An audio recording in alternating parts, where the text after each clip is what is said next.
Assalamualaikum warahmatullahi wabarakatuh. Kenalkan nama saya Rangga, selaku moderator dari kelompok kami. Izinkan kelompok kami mempresentasikan berupa PowerPoint yang berjudul Aliran Melalui Lubang dan Peluap. Berikut nama-nama anggota kelompok kami. Yang satu, Hemas Putra Abdani. Kedua, Godan Silsila C. Ketiga, Khairul Misbah Maulana. Dan keempat, saya sendiri, Rangga Sultan Anur. Dan selanjutnya ada lubang dan peluap. Lubang bukaan pada dinding ataupun dasar tangki di mana zat cair melaluinya. Bisa dilihat di sebelah kiri dan di sebelah kanan ada peluap. Dan peluap yaitu bukaan di mana sisi atas dari bukaan tersebut berada di atas permukaan air. Fungsi hidraulik dari keduanya biasanya adalah sebagai alat ukur debit. Yang selanjutnya ada pena kontrakta. Pencairan yang melalui lubang akan mengalami kontraksi atau pengucapan aliran. Kontraksi maksimum terjadi pada suatu tampang sedikit di sebelah hilir lubang. Tampang dengan kontraksi maksimum tersebut dikenal sebagai vena kontrakta. Selanjutnya ada koefisien aliran.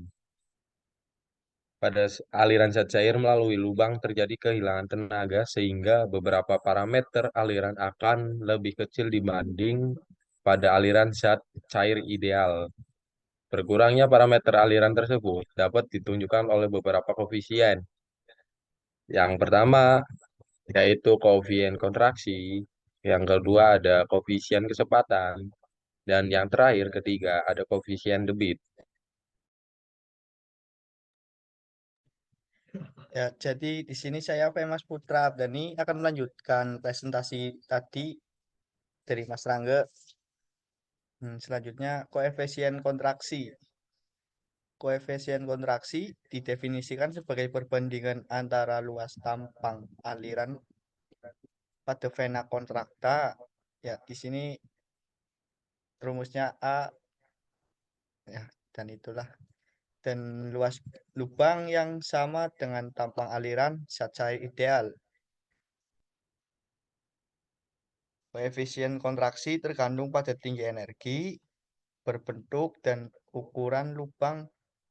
Nilai T-ratanya adalah sekitar. Nah, selanjutnya koefisien kecepatan. Koefisien kecepatan perbandingan antara kecepatan nyata aliran pada vena kontrakta dan kecepatan teoritis.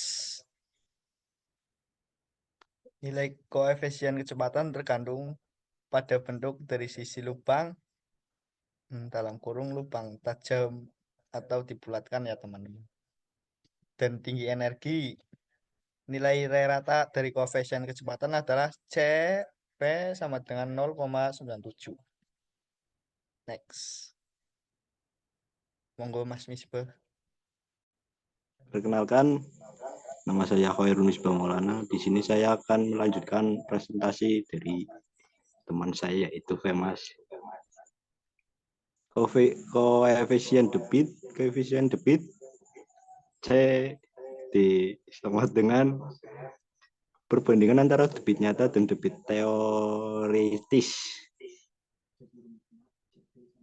Jadi rumusnya CD sama dengan debit NYSTS dibagi debit teoritis sama dengan kecepatan nyata X, luas nyata tampang aliran dibagi debit teoritis. Jadi sama dengan CV kali CC.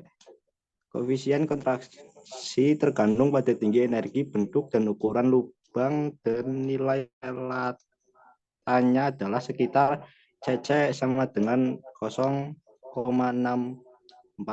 Next. Koefisien kecepatan teoritis. Jadi di sini adalah rumus dari semua koefisien kecepatan, terutama kecepatan teoritis, kecepatan nyata, debit aliran. Next. Koefisien debit, koefisien terendam permukaan zat cair pada lubang keluar terletak di atas sisi atas lubang. Itu contohnya. Next.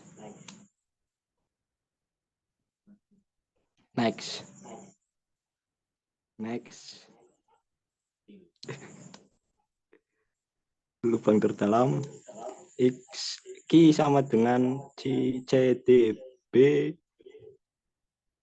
yaitu next. Susah. Waktu pengosongan tangki.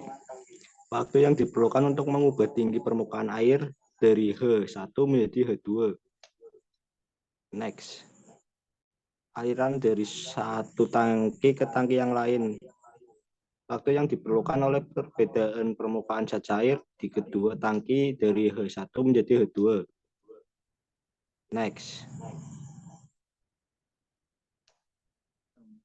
Peluap. Peluap sama dengan bukan pada salah satu sisi kolam atau tangki sehingga zat cair di dalam kolam tersebut melimpas di atas peluap. Tinggi peluap, lapis zat cair yang melimpas di atas ambang peluap. Fungsi mengukur jenis debit. A. Peluap ambang tipis. T. Lebih besar 0,5 H. B. Peluap ambang lebar. T. Lebih kecil 0,66 H. 0,5 H lebih kecil dari T, lebih kecil dari 0,66 H. Aliran tidak stabil dapat bersifat ambang tipis maupun lebar.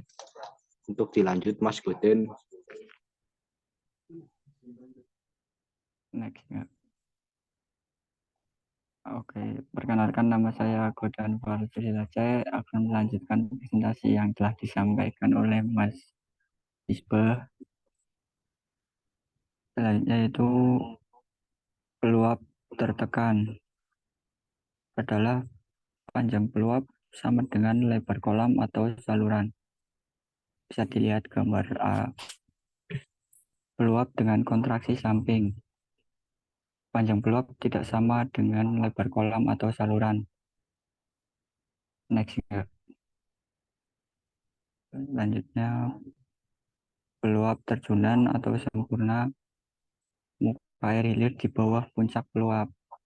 Yang kedua, peluap terendam atau tak sempurna, muka air hilir di atas puncak peluap.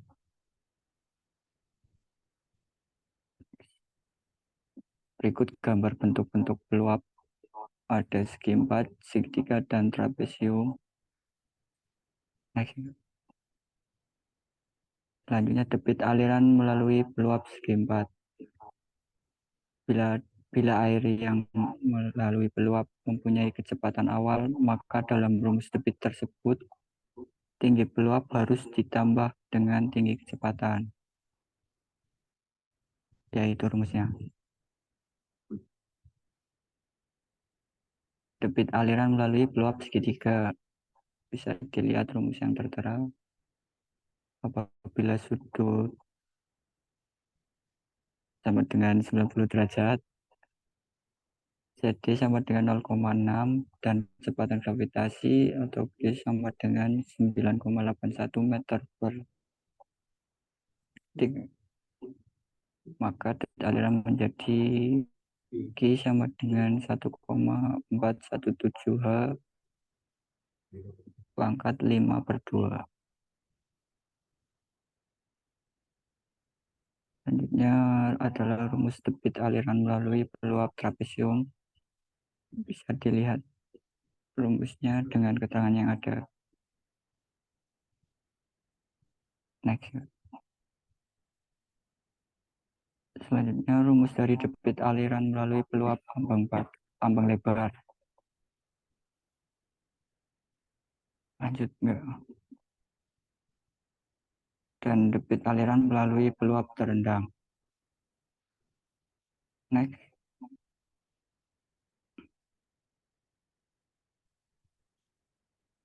Berikut contoh latihan soal. Bisa dikerjakan. Sekian dari saya. Nah, oke, selanjutnya adalah latihan soal. Yang pertama, peluap segi 4 dengan lebar 1,2 meter. Mempunyai tinggi peluap. Ya, bisa dilihat kembali ini sebagai contoh latihan soal. Dan ternyata sudah habis. Sekian dari kelompok kami. Kami ucapkan banyak terima kasih. Bila ada kekurangan ataupun kata-kata yang kurang pantas, kami mohon maaf yang sebesar-besarnya. Kami akhiri. Wassalamualaikum warahmatullahi wabarakatuh. Waalaikumsalam.